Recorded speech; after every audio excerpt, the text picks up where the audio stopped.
The apartment is compromised. Every floorboard, every vent, they are all entry points for her now.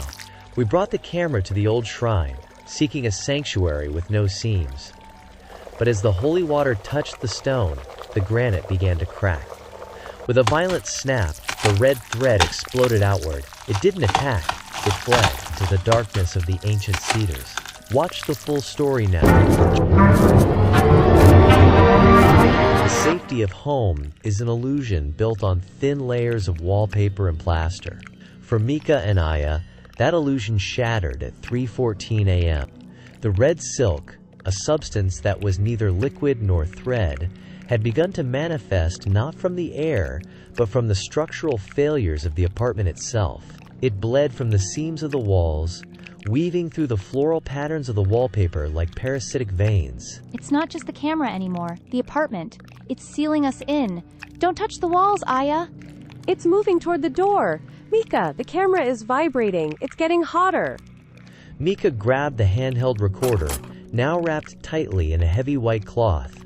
The cloth was already staining pink at the corners. They didn't pack bags. They didn't grab coats. They ran into the night, leaving the door hanging wide to a room that was slowly turning crimson. The street below was a labyrinth of shadows and failing infrastructure. The orange glow of the street lamps pulsed with an irregular heartbeat, humming with the sound of dying filaments. Every few meters, Mika looked back. The red silk wasn't just following them, it was utilizing the city's cracks. It slid through the gaps in the pavement, a silent, crimson snake moving beneath the concrete. Where are we going? We can't just run until morning. The old shrine at the foot of the hill. My grandmother told me. The boundary there is different. There are stone lions, komenu. They guard the gates against things that crawl in the dark. Their footsteps echoed against the silent, shuttered shops. The air felt thick, as if the humidity of the previous week's rain had returned. But this time, it smelled of old iron and ozone. The entrance to the shrine appeared like a jagged tear in the urban landscape. A long, steep flight of stone stairs vanished into the darkness of the ancient cedar trees. At the base stood the stone lions, their moss-covered faces twisted into eternal snarls. The levels are peaking. It's right behind us. Mika looked down at the sidewalk they had just crossed. A thin, red line was rapidly approaching, darting through the crack between the curb and the asphalt. It stopped exactly 3 inches away from the first stone step of the shrine. It stopped? The Shingai, the divine boundary. It's a different jurisdiction of reality. It can't enter the precinct without an invitation. They climbed the stairs in silence, the sound of the city fading behind them. The higher they went, the colder the air became. The towering trees blocked out the light of the moon, leaving only the faint, pale glow of the white cloth in Mika's hands. They reached the main grounds. The shrine was dead quiet. No wind. No insects. Just the sound of their own jagged breathing. We put it near the water. The purification font. We need to pin it down before the sun rises. As they walked toward the stone basin, the camera inside the cloth let out a sharp, mechanical click. A sound that shouldn't be possible without a battery. The investigation had reached the sanctuary, but the sanctuary felt less like a refuge and more like a trap. They thought they were safe behind the stone lions. They thought the gods still kept watch over the old places. But boundaries are only as strong as the stone they are built upon. The shrine grounds were a vacuum of sound. Beyond the stone steps, the city's distant hum had vanished, replaced by an absolute, heavy silence. The air here was older, smelling of damp cedar, wet moss, and the cold minerals of ancient stones. Mika and Aya moved through the dark, their flashlight beams cutting through the mountain mist like surgical blades. Mika, why is it so quiet? Not even a cricket. It's like the mountain is holding its breath. The kami don't like noise. But something else is here. The recorder. It's vibrating against my ribs. It feels like a trapped bird. They reached the Chozuya, the stone purification font. The water inside the basin was a dark, mirror-like surface, undisturbed by the wind. The moonlight caught the edges of the dragon-shaped spout, making its stone scales glint with a predatory light. Mika placed the white-wrapped recorder onto the flat stone ledge beside the water. Place it here. The water is a barrier, and the stone is the anchor. As the recorder touched the stone, the white cloth began to unravel on its own. The camera was no longer just a piece of plastic and glass. It looked bruised. The casing warped as if something inside was trying to push its way out. Under the moonlight, a single, hair-thin red silk strand began to snake out from the battery compartment, dipping its tip toward the freezing water. The scene was a study in violent contrast. The ancient, weathered gray of the Chodzuya stones, the deep, spiritual crimson of the distant Torii Gate, and then the modern, artificial white of the recorder, now being strangled by that vivid, unnatural red thread. It looked like a modern infection trying to colonize an ancient body. Look at the water. It's changing. The clear, sacred water in the basin didn't turn red. Instead, it became opaque, like liquid lead.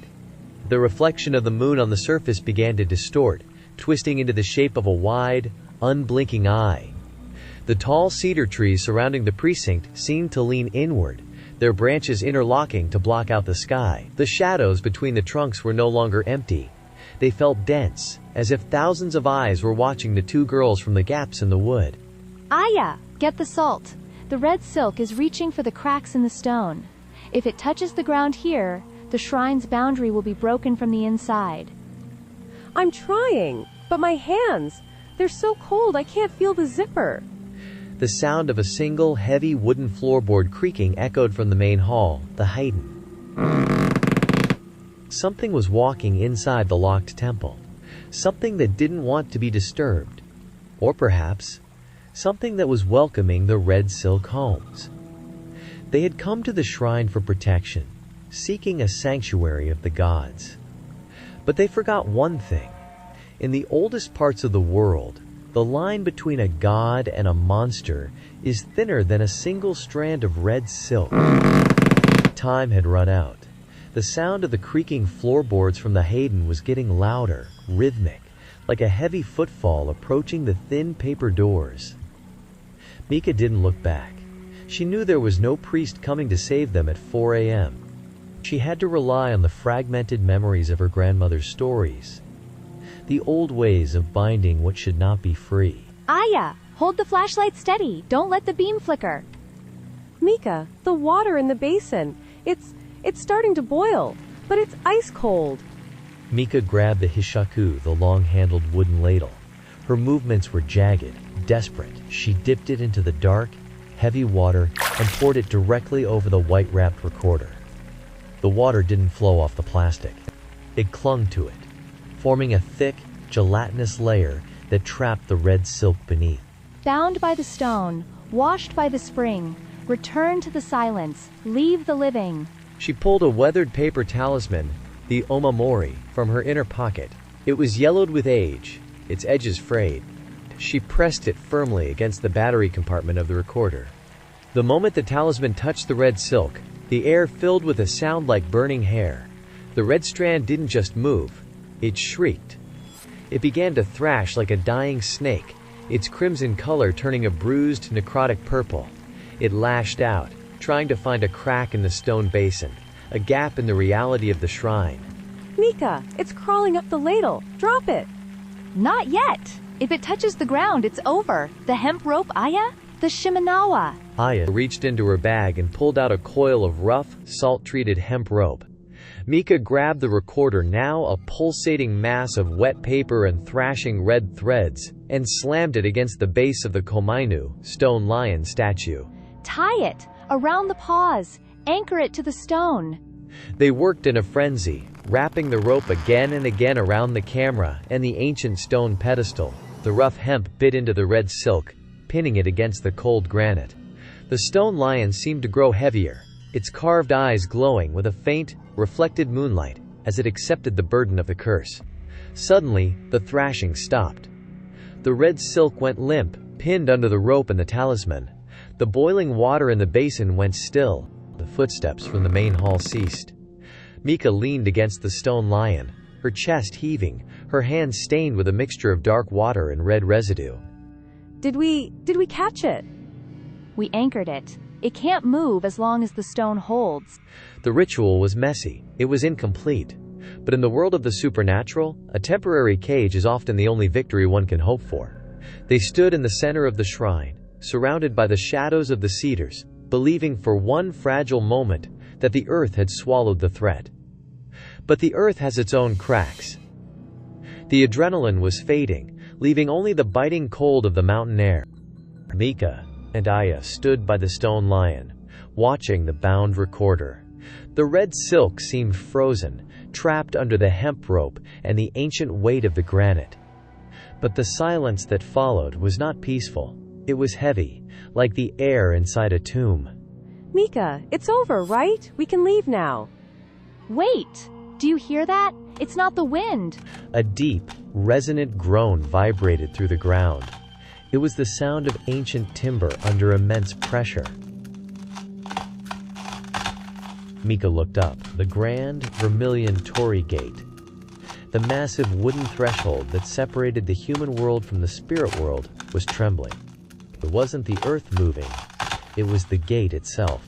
The gate! It's splitting! From the tightest joints of the torii gate, the tiny cracks where the horizontal beams met the vertical pillars, a dark, wet crimson began to ooze. It wasn't blood. It was the red silk. Thousands of strands, identical to the one in the camera, were pouring out of the sacred wood, weaving together into thick, pulsating cables of red. It's not just in the recorder. It was already here. The shrine. The cracks in the sacred wood. They've been compromised for a long time. The red silk didn't attack them. It ignored them. With terrifying speed, the crimson tide flowed down the pillars and onto the mossy ground. It ignored the stone lion. It ignored the boundary. The strands raced through the cracks in the stone floor, following the natural fault lines of the mountain, heading straight for the darkness behind the main hall, toward the primeval forest. It's heading for the trees! Mika, we have to stop it! We can't. Look at the shadows, Aya. It's not escaping. It's returning. The red silk vanished into the wall of black trees, weaving through the overlapping branches until the last spark of crimson was swallowed by the dark. The forest seemed to expand, the trees shifting like a massive, organic lung. And then, from the deepest part of the woods, came a sound that froze their blood. A long, satisfied, vibrating sigh. Mika. It wasn't a curse we were fighting. It was a hunger. And we just brought it the final piece it needed. Mika and Aya stood as two small, insignificant dots against the towering shadows of the shrine. The city lights below seemed a million miles away. The red silk was gone, but the forest felt alive, watching them with 1,000 unseen eyes. Tomorrow, the rain will start again. But it won't be water. The camera remained tied to the stone lion, a hollow shell of plastic and glass. The sanctuary was broken. The hunt had only just begun. Subscribe to Whispers Beyond Archives. The red silk has found its home. Can you hear the forest breathing? Tell us, what is the deepest crack you've ever seen?